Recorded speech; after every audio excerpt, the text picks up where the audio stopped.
سورہ قاف یہ مکمل پڑھی گئیں اور سورہ ذاریات کا کچھ حصہ اور کچھ آیات تلاوت کی گئی ہیں۔ سورہ احقاف کو احقاف کہنے کی وجہ یہ ہے کہ اس صورت میں قوم عاد کا تذکرہ ہے آیت نمبر 21 میں، اور قوم عاد کا جو علاقہ تھا وہ احقاف، اس کو اس زمانے میں کہا جاتا تھا، قدیم نام اس کا احقاف ہے، لیکن اس زمانے میں یہ سعودی عرب کا جو نجران ہے اس کے قریب کا ایک علاقہ ہے، تو یہاں یہ قوم عاد کے لوگ تھے اور ان پر یہ عذاب آیا تھا، اس وجہ سے سورت کو احقاف کے نام سے موسوم کیا گیا ہے۔ سورت کے آغاز میں قرآن کریم کے اللہ کی طرف سے نازل ہونے کا تذکرہ ہے، اور پھر آسمان و زمین کی تخلیق کا مقصد ذکر کیا گیا ہے کہ اللہ نے ان کو حق کے ساتھ ٹھیک ٹھیک پیدا کیا ہے، اور ان کی پیدائش ایک مقررہ مدت تک کے لیے ہے، یہ ہمیشہ ہمیشہ کے لیے نہیں ہے، جب وہ وقت آ جائے گا تو یہ آسمان و زمین سب ختم کر دیے جائیں گے۔ پھر مشرکین کو یہ بتلایا گیا ہے کہ تم جن بتوں کی پوجا کرتے ہو، تم ذرا یہ تو بتلاؤ کہ ان بتوں نے کوئی چیز پیدا بھی کی ہے، اس لیے کہ معبود تو خالق ہوتا ہے، اگر یہ تمہارے معبود ہیں تو انہوں نے کیا پیدا کیا ہے، ذرا یہ تو بتلاؤ، یا کوئی ان کی شراکت ہے آسمانوں میں، کچھ دلیل سے ہمیں یہ بات سمجھاؤ۔ لیکن ان کے پاس دلیل کیا ہوتی، ایک باطل ہے، بے بنیاد ہے۔ اور پھر فرمایا کہ کون زیادہ گمراہ ہے اس سے کہ جو اللہ کو چھوڑ کر ایسوں کو پکارتا ہے کہ جو اس کو جواب دینے کی صلاحیت بھی نہیں رکھتے قیامت تک، اور وہ اس کی پکار سے بالکل غافل ہے، تو ایسوں کی عبادت کرنے والا اس سے بڑھ کر گمراہ کون ہوگا۔ اور فرمایا کہ جب لوگ قیامت پر جمع کیے جائیں گے تو وہ ان کے دشمن ہو جائیں گے اور ان کی عبادت سے منکر ہو جائیں گے، یعنی یہی معبودان باطلہ جن کی دنیا میں مشرکین اور کفار عبادت کر رہے ہیں، یہ کل قیامت میں ان کے دشمن ہوں گے اور ان کی عبادت کا صاف انکار کر دیں گے، ہمیں تو کچھ پتہ نہیں۔ پھر اس کے بعد آیت نمبر 11 میں کافروں کا ایک مقولہ ذکر کیا گیا ہے، وہ اہل ایمان سے کہتے تھے کہ اگر یہ دین جس کو تم نے اختیار کیا ہے یہ بہتر ہوتا، اس میں کوئی خیر ہوتی، تو تم ہم سے اس پہ سبقت نہ کرتے بلکہ ہم تم سے پہلے اس دین کو اختیار کر لیتے۔ لہٰذا جب ہم نے اس دین کو اختیار نہیں کیا تو یہ ایک من گھڑت دین ہے، یہ ان کی ایک اپنی عقل سے اختراع کی ہوئی بات تھی جس کی کوئی دلیل اور بنیاد نہیں ہے۔ ان کو جواب میں یہ کہا گیا تم یہ کیسے کہہ سکتے ہو کہ یہ باطل ہے، اس سے پہلے موسیٰ کی کتاب تم جانتے ہو کہ ان پر اس کو اتارا گیا تھا اور وہ مقتدا تھی اور رحمت کا باعث تھی، اور یہ کتاب جو ہے یہ تصدیق کرنے والا ہے، عربی زبان میں ہے، اور اس کا مقصد یہ ہے کہ تاکہ ظالموں کو ڈرائیں اور مومنوں کو، محسنین کو، نیکوکاروں کو بشارت ہو۔ پھر فرمایا کہ جو لوگ اللہ کی وحدانیت کے قائل ہیں، اللہ کو الہ مانتے ہیں، اور پھر اس عقیدہ توحید پر وہ جم گئے اور مستقیم ہو گئے، انہوں نے استقامت اختیار کر لی، تو ان پر نہ کوئی خوف ہوگا نہ وہ غمگین ہوں گے، یہی لوگ جنت والے ہیں، اس میں ہمیشہ ہمیشہ رہیں گے، یہ بدلہ ہے ان کے اعمال کا۔ پھر انسان کو اپنے ماں باپ کے ساتھ حسن سلوک کی تاکید کی گئی ہے، اور ماں کا ایک حق ذکر کیا گیا ہے کہ وہ ماں کہ جو انسان کو اپنے پیٹ میں رکھتی ہے اور پھر اس کو جننے کی تکلیف برداشت کرتی ہے، دودھ پلانے کی تکلیف برداشت کرتی ہے، اس کا بڑا حق ہے، اولاد کو چاہیے کہ ان حقوق کا خیال رکھا کرے۔ پھر یہ بھی فرمایا ہے کہ جب وہ اپنی قوت کے زمانے کو پہنچتا ہے، 40 سال کی عمر کو پہنچتا ہے، تو پھر وہ یوں کہتا ہے، ایک دعا کرتا ہے، یہ بڑی عجیب و غریب دعا ہے،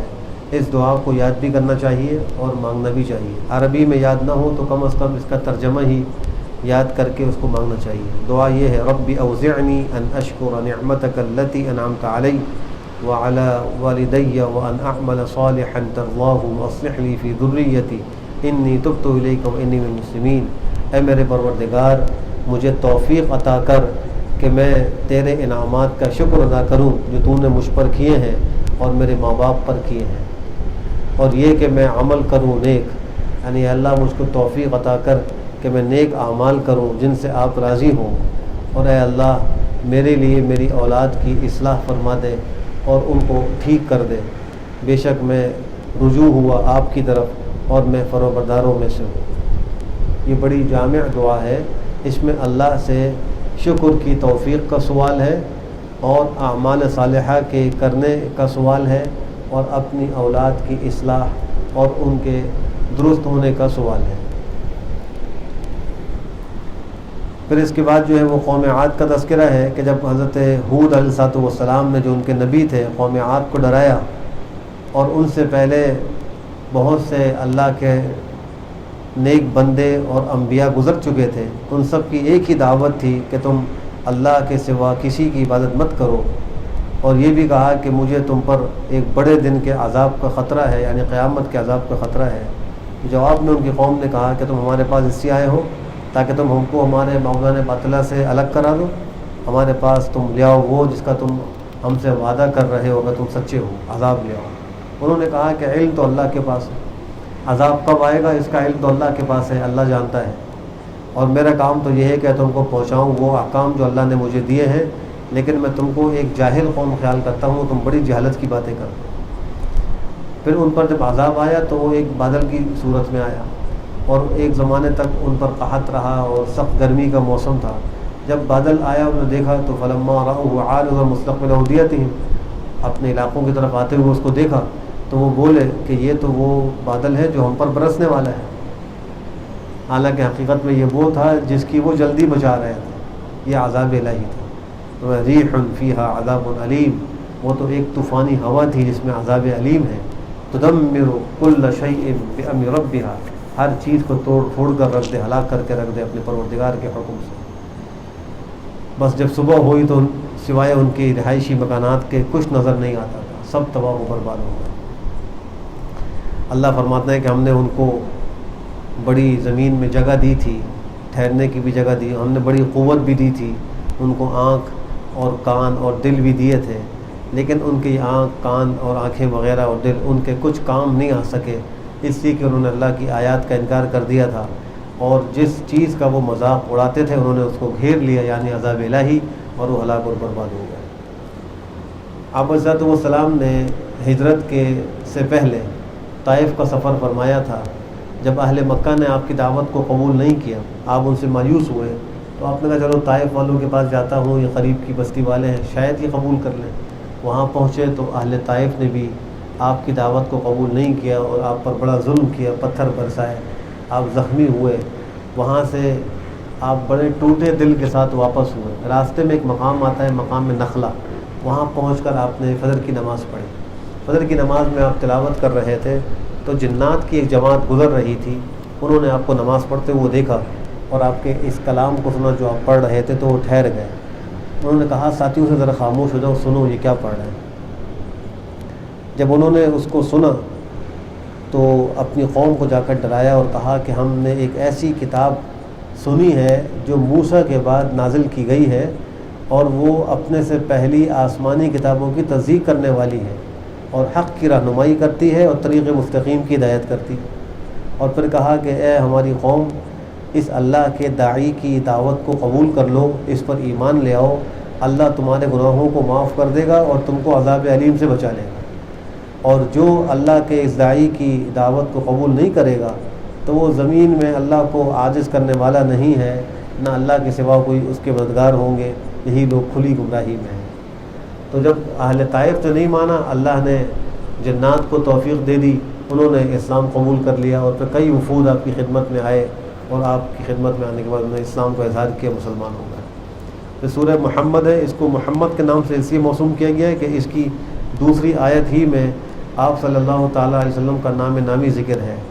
والذین آمنوا وعملوا الصالحات وآمنوا بما نزل علی محمد وهو الحق من ربهم، اس کا ایک نام سورۃ القتال بھی ہے، چونکہ اس صورت میں قتال کا تذکرہ ہے جو آگے چل کر آ رہا ہے، اس لیے اس کو قتال بھی کہتے ہیں۔ اور اس کے آغاز اللہ نے فرمایا کہ جن لوگوں نے کفر کیا اور لوگوں کو اللہ کے دین سے روکا، ان کے اعمال کو اللہ نے برباد کر دیا، ان کو اکارت کر دیا۔ اس کے برخلاف جو ایمان لائے، نیک عمل کیے اور اس پر ایمان لائے جو محمد صلی اللہ علیہ وسلم پر اتارا گیا، اور وہ حق ہے ان کے پروردگار کی طرف سے، تو اللہ نے اس کے بدلے میں ان کی سیئات کو مٹا دیا اور ان کی حالت کو درست کر دیا۔ تو نہ ماننے والوں کے عذاب کا تذکرہ ہے اور ماننے والوں کے ثواب کا تذکرہ ہے۔ غزوہ بدر میں کچھ قیدی مسلمانوں کے ہاتھ آئے تھے اور آپ نے ان کے حوالے سے مشورہ کیا تھا، تو حضرت عمر بن الخطاب اور حضرت سعد کا مشورہ یہ تھا کہ ان قیدیوں کو قتل کر دیا جائے، اور بقیہ سب کا اور آپ کی رائے یہ تھی کہ ان کو فدیہ لے کر آزاد کر دیا جائے۔ مسلمان حاکم کو جنگ کے موقع پر جب قیدی آ جائیں تو مختلف اختیارات ہوتے ہیں۔ ایک اختیار تو یہ ہوتا ہے کہ وہ ان کو قتل کر دے، ایک اختیار یہ ہوتا ہے کہ وہ ان کو فدیہ لے کر چھوڑ دے، ایک اختیار یہ ہوتا ہے کہ ان کو تبادلے میں آزاد کر دے، اور ایک اختیار یہ ہے کہ ان کو بغیر فدیے کے مفت میں چھوڑ دے۔ یہ سارے اختیارات ہوتے ہیں۔ بہرحال آپ علیہ السلام نے اختیار اپنا استعمال کیا اور ان کو فدیہ لے کر چھوڑ دیا۔ جن کے پاس فدیہ نہیں تھا ان کو کہا گیا کہ تم کو اگر کوئی ہنر آتا ہے تو ہمارے مسلمانوں کے بچوں کو تم ہنر سکھاؤ، تمہیں لکھنا آتا ہے یا کوئی تمہیں پڑھنا آتا ہے تو وہ سکھا دو۔ اس طرح ان کو آزاد کیا گیا۔ اس پر اللہ کی طرف سے تنبیہ آئی اور یہ کہا گیا کہ جب تک آپ نے زمین میں ان کا اچھی طرح خون نہیں بہا لیا اور اسلام کی دھاک نہیں بٹھائی، اس وقت تک فدیہ لے کر چھوڑنا نہیں چاہیے۔ اور اس میں مسلمانوں کی جو مصلحت ہے اس کو سامنے رکھنا چاہیے۔ اگر مصلحت قیدیوں میں یہ ہے کہ ان کو آزاد کر دیا جائے تو پھر آزاد کرنے کی بھی اجازت ہے، اور مصلحت اس میں ہے کہ ان کو قتل کیا جائے تو قتل کرنا چاہیے، اور مصلحت اس میں ہو کہ فدیہ لے کر چھوڑا جائے تو پھر فدیہ لے کر چھوڑا جائے۔ پھر یہ بھی فرمایا کہ ایمان والوں، اگر تم اللہ کے دین کی مدد کرو گے تو اللہ تمہاری مدد کرے گا اور تمہارے قدموں کو جما دے گا، برخلاف کفار کے کہ اللہ ان کے اعمال کو برباد کر دیتا ہے، ان کے لیے ہلاکت ہے۔ اور یہ ہلاکت اور بربادی ان کے لیے کیوں ہے؟ اس وجہ سے کہ انہوں نے ناپسند کیا اس کو جو اللہ نے نازل کیا، یعنی اللہ کے احکام نازل کردہ قرآن کریم سے انہوں نے ناپسندیدگی کا اظہار کیا تو اللہ نے ان کے اعمال کو برباد کر دیا۔ پھر اہل ایمان کے جنتی انعامات کا تذکرہ ہے کہ اللہ نے ان کے لیے ایسی جنت بنائی ہے جس میں مختلف قسم کی نہریں ہوں گی۔ ایک پانی ہوگا جس میں بدبو نہیں ہوگی، اور ایک نہر دودھ کی ہوگی جس کا ذائقہ متغیر نہیں ہوگا، ایک نہر شراب کی ہوگی جو پینے والوں کے لیے لذت بخش ہوگی، نہ تو وہ کڑوی ہوگی نہ اس سے کوئی ان کو مدہوشی اور بے ہوشی طاری ہوگی، اور چوتھی نہر جو ہے وہ شہد کی ہوگی، صاف ستھرے شہد کی 4 نہریں ہوں گی، پانی، دودھ، شراب اور شہد، اور ان میں جنتیوں کے لیے ہر قسم کے پھل ہوں گے، پروردگار کی طرف سے مغفرت ہوگی۔ فرمایا کہ یہ اس کے برابر ہو سکتے ہیں جو ہمیشہ ہمیشہ جہنم کی آگ میں ہو اور اس کو کھولتا پانی دیا جائے جو اس کی انتڑیوں کو کاٹ کر جلا کے باہر نکال دے؟ ہرگز برابر نہیں ہو سکتا۔ جنتی دوزخی برابر نہیں ہو سکتا۔ پھر اس کے بعد جو ہے وہ آیت نمبر 20 میں اس کا تذکرہ ہے کہ اہل ایمان کہتے ہیں جب کوئی صورت نازل کی جاتی ہے تو جب محکم اور واضح صورت اتاری جاتی ہے اور اس میں قتال کا ذکر ہوتا ہے تو اہل ایمان تو فوراً اس کو قبول کر لیتے ہیں، برخلاف منافقین کے۔ اللہ فرمانے ہیں کہ آپ دیکھیں گے جن لوگوں کے دلوں میں نفاق کا مرض ہے کہ وہ آپ کی طرف بے ہوش آدمی کی طرح دیکھتے ہیں جس پر موت کی بے ہوشی طاری ہو، اس طرح دیکھتے ہیں، یعنی ان کی جان نکل رہی ہوتی ہے کہ اب قتال کا حکم آ گیا، لڑنا پڑے گا، یہ کیسے ہوگا۔ جو مخلص لوگ ہیں وہ تو بڑے خوش ہو جاتے ہیں، اس حکم کو قبول کر لیتے ہیں، منافق بھاگتے ہیں۔ پھر اس کے بعد سورہ فتح ہے۔ سورہ فتح کو فتح اس لیے کہتے ہیں کہ اس میں فتح مکہ کا مقدمہ ذکر کیا گیا ہے، اور وہ ہے صلح حدیبیہ۔ سورت کے آغاز ہی میں آپ علیہ السلام کے لیے مغفرت کا اعلان ہے، لیغفر لک اللہ ما تقدم من ذنبک، اور صلح حدیبیہ کو فتح مبین قرار دیا گیا ہے۔ یہ صلح سن 6 ہجری میں ہوئی ہے۔ آپ علیہ السلام نے خواب دیکھا تھا کہ اپنے اصحاب کے ساتھ وہ عمرہ کر رہے ہیں، آپ نے اس کی تعبیر یہ سمجھی کہ بس ہمیں عمرہ جو ہے وہ نصیب ہو جائے گا، تو فوراً آپ صحابہ کرام کی جماعت لے کر نکل کھڑے ہوئے، اور یہ سن 6 ہجری کا واقعہ ہے۔ جب حدیبیہ کے مقام پر پہنچے جس کو آج شمیسیہ کہا جاتا ہے، تو وہاں مشرکین مکہ نے آپ کو روک دیا اور کہا کہ آپ حرم میں داخل نہیں ہو سکتے، اور وہاں ایک معاہدہ ہوا جو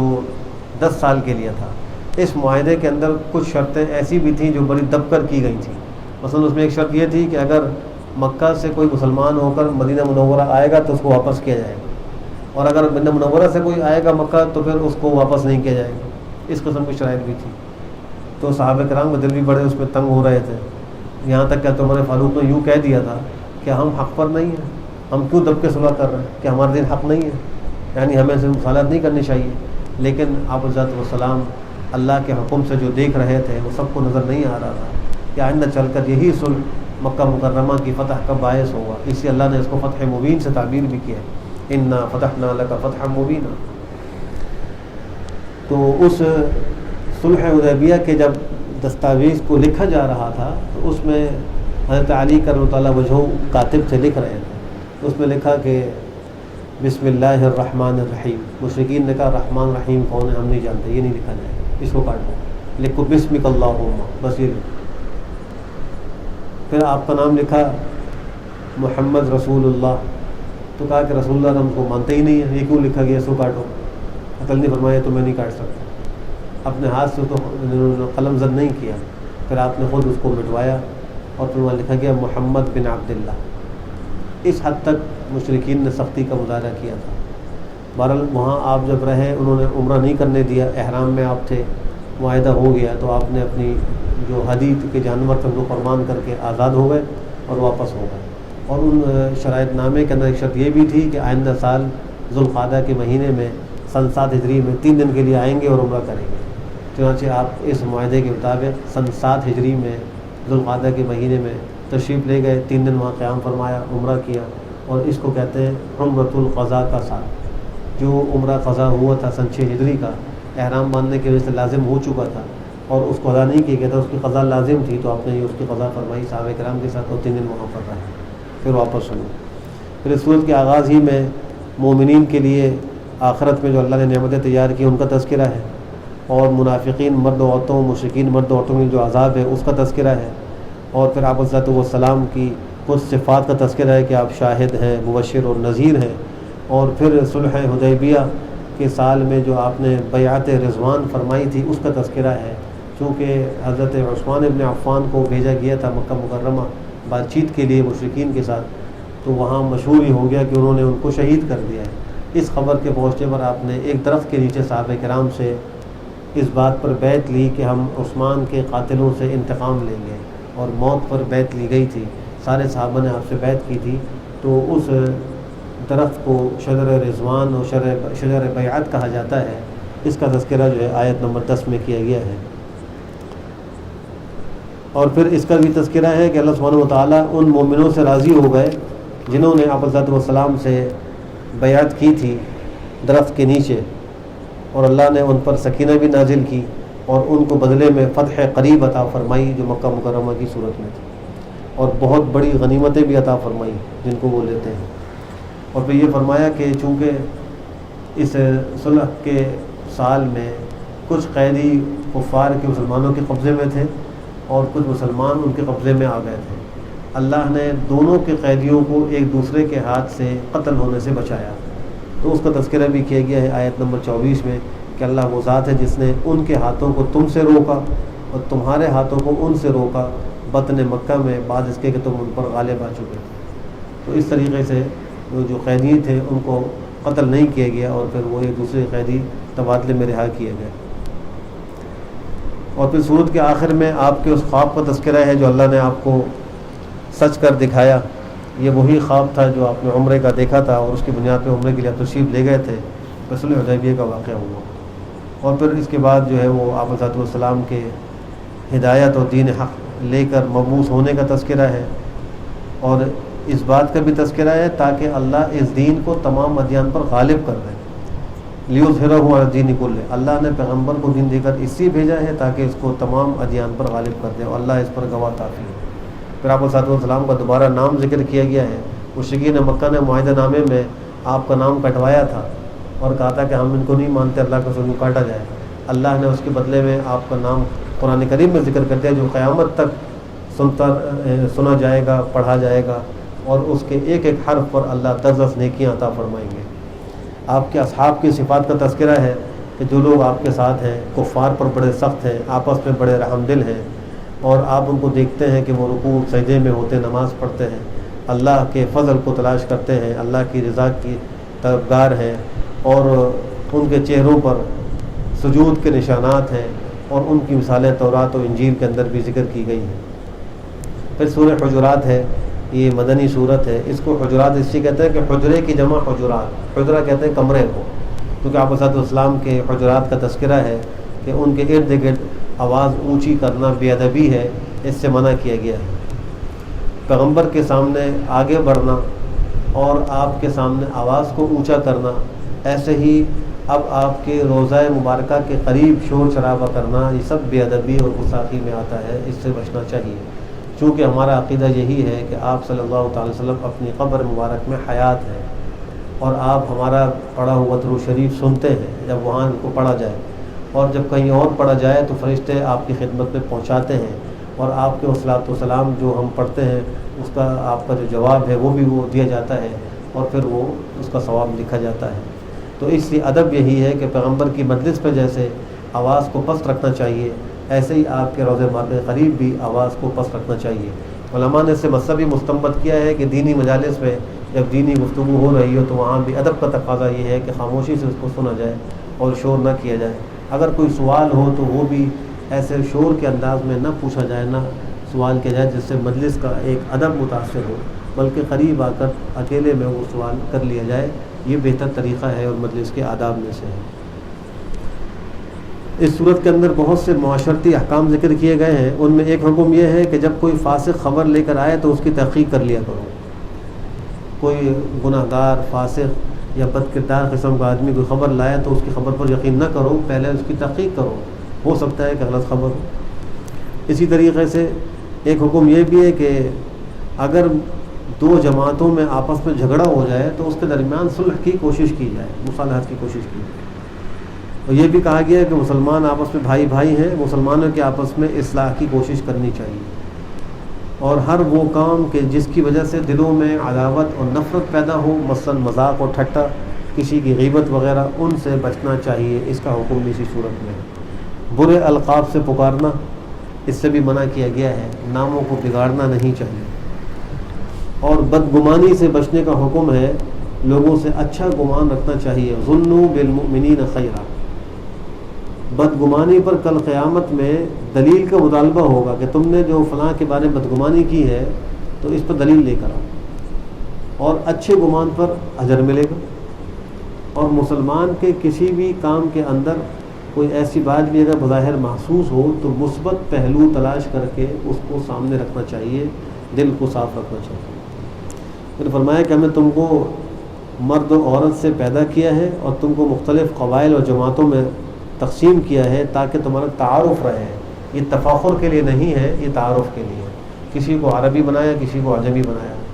کوئی فاروقی ہے، کوئی صدیقی ہے، کوئی سید ہے، کوئی غیر سید ہے، کوئی پنجابی ہے، کوئی پٹھان ہے اور کوئی بلوچ ہے۔ یہ مختلف قبائل، جماعتوں اور زبانوں میں تقسیم کیا اللہ نے انسانوں کو، یہ صرف آپس کے تعارف کے لیے ہے، تفاخر کے لیے نہیں ہے۔ اسلام میں قومیت، عصبیت کی کوئی گنجائش نہیں ہے، لسانیت کا اسلام سے کوئی تعلق نہیں ہے۔ اور اصل جو اللہ کے نزدیک عزت اور اکرام کا مدار ہے وہ تقویٰ پر ہے۔ ان اکرمکم عند اللہ اتقاکم۔ پھر یہ بھی کہا گیا کہ اعراب کے بعض لوگوں نے کہا ہم ایمان لے آئے، حالانکہ وہ دیہاتی لوگ دل سے مسلمان نہیں ہوئے تھے، تو ان کو یہ کہا گیا کہ تم منہ سے یوں کہو کہ ہم اسلام لائیں۔ اسلام اعضاء ظاہری سے ماننے کا نام ہے، اور ایمان جو ہے وہ قلب اور دل سے ماننے کا نام ہے۔ تو ابھی تک ان کے دل میں ایمان داخل نہیں ہوا تھا، تو کہا کہ تم آمنا مت کہو، اسلمنا کہو مسلمان ہوئے ہیں۔ جب دل میں آ جائے اسلام تو پھر کہو کہ ہم مومن ہیں، ہم ایمان لائے ہیں۔ اور یہ فرمایا کہ یہ لوگ آپ پر احسان جتلاتے ہیں اس بات سے کہ یہ اسلام لے آئے۔ اے نبی آپ کہہ دیں کہ تم اپنے اسلام کو مجھ پر مت جتلاؤ، بلکہ اللہ نے تم پر احسان کیا ہے کہ تم کو ایمان کی ہدایت کر دی ہے۔ تو ہمارا مسلمان ہونا یہ ہمارا کوئی دین پر یا اللہ کے نبی پر یا اللہ پر کوئی احسان نہیں ہے، بلکہ یہ اللہ کا ہم پر احسان ہے کہ اللہ نے ہمیں اسلام کی دولت سے مشرف فرمایا ہے۔ پھر سورہ قاف ہے، یہ مکی صورت ہے، اور اس کے اندر مشرکین کے اعتراضات کا کوئی جواب دیا گیا ہے،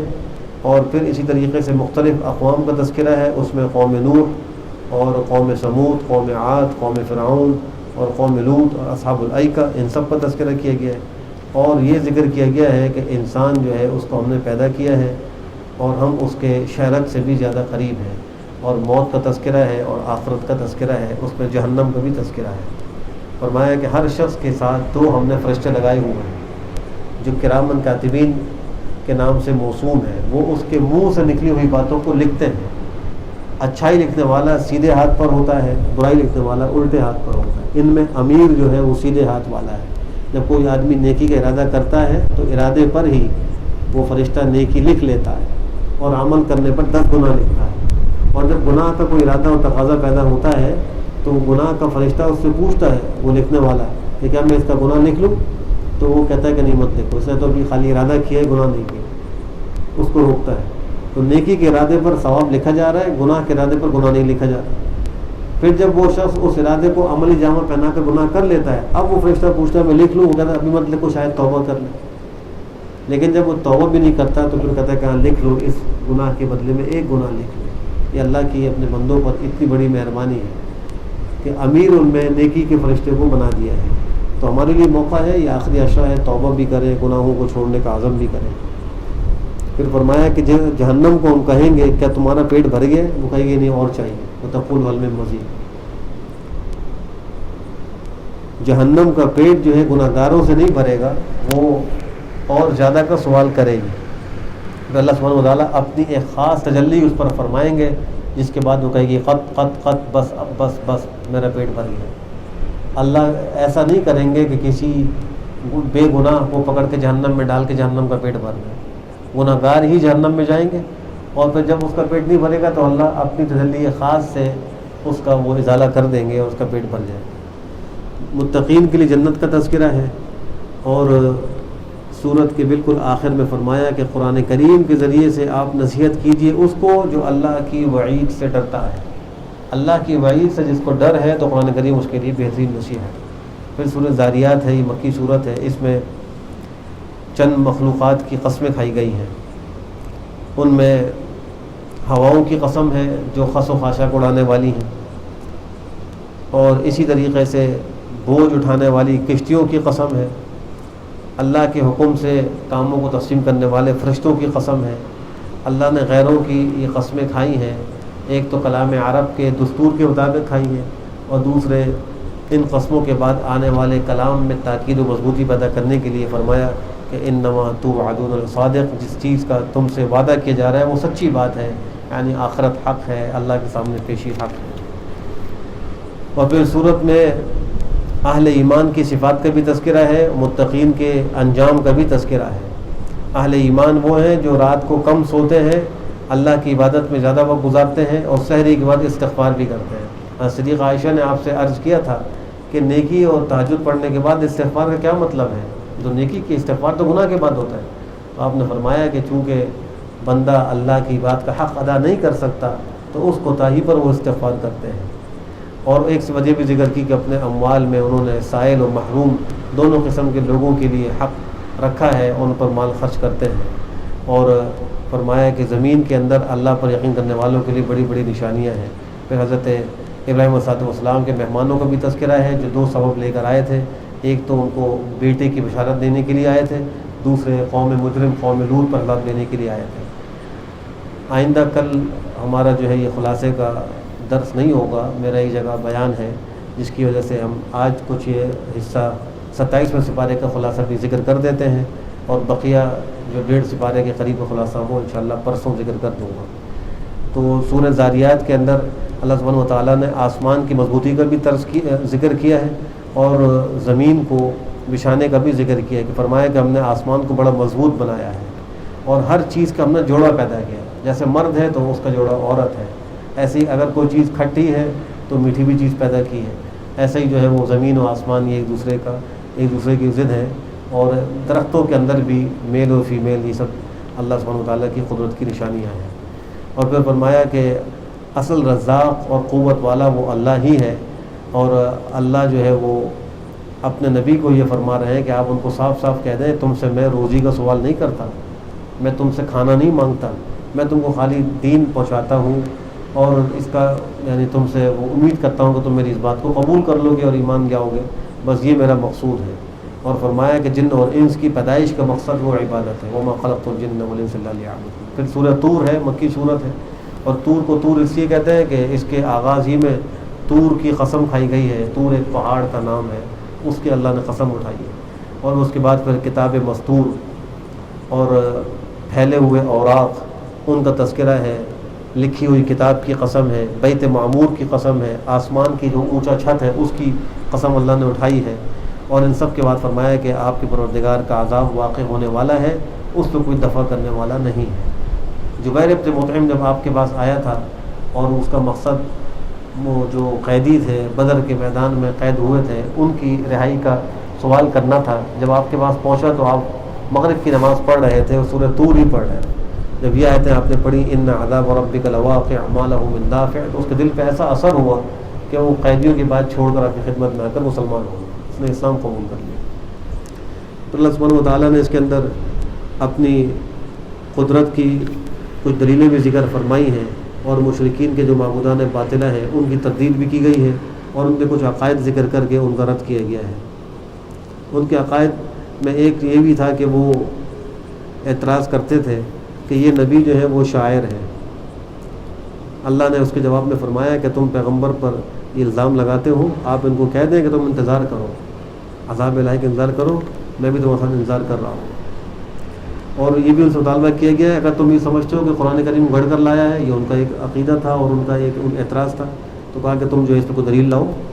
اس جیسی کوئی ایک بات لے آؤ، کوئی ایک صورت لے آؤ۔ مختلف مطالبات کیے گئے، کبھی کہا کہ پورے قرآن کا مثل لاؤ، اس سے عاجز رہے، پھر کہا کہ 10 صورتوں کو لے آؤ، اس سے عاجز ہو گئے، پھر کہا ایک صورت لے آؤ، اس سے عاجز، کہا ایک جملہ لے آؤ فَلْيَأْتُوا بِحَدِيثٍ مِثْلِهِ إِن كَانُوا صَادِقِينَ۔ لیکن ان کے پاس جو ہے کوئی چیز ایسی نہیں تھی۔ ان کو سمجھانے کے لیے کہا گیا کہ ان کا اللہ کے سوا کوئی الہ ہے، اللہ کی ذات پاک ہے ان کے شرک سے۔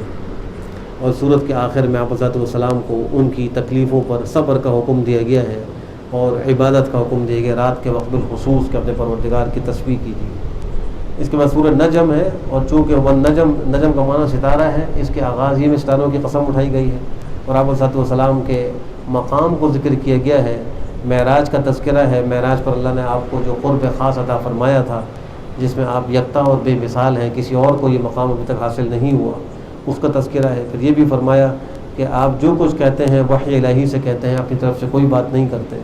اور پھر اس صورت کے اندر حضرت ابراہیم علیہ السلام کا بھی تذکرہ ہے، اور حضرت موسیٰ علیہ السلام کے صحف کا بھی تذکرہ ہے، اور آخر میں سجدے کی وہ آیت ہے جس میں اللہ کے لیے سجدہ کرنے کا حکم دیا گیا ہے، اللہ کی عبادت کا حکم دیا گیا ہے، اور قیامت سے ڈرایا گیا ہے۔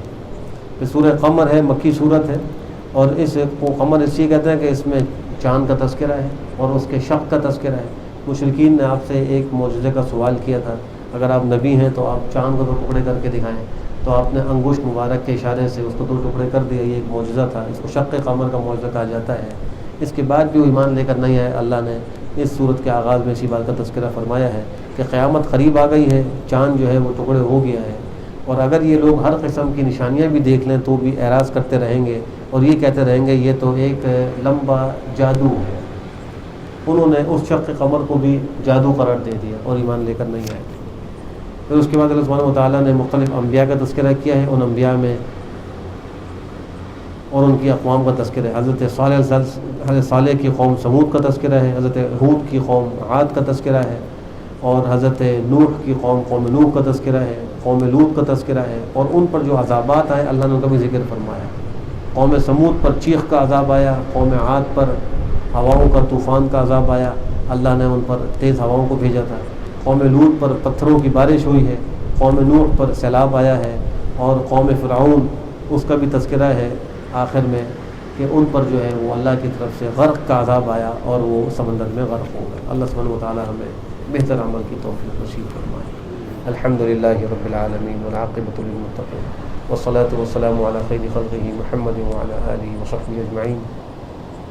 اللہم ارنا الحق حقا وارزقنا اتباعه وارنا الباطل باطلا وارزقنا اجتنابه۔ ربنا آتنا فی الدنیا حسنہ وفی الآخرۃ حسنہ وقنا عذاب النار۔ اے اللہ ہمارے صغیرہ کبیرہ گناہوں کو معاف فرما، اے اللہ ہم سب کو جہنم سے خلاصی نصیب فرما، اے اللہ یہ طاق رات ہے، اے اللہ ہم سب کو اس کی قدردانی کی توفیق نصیب فرما،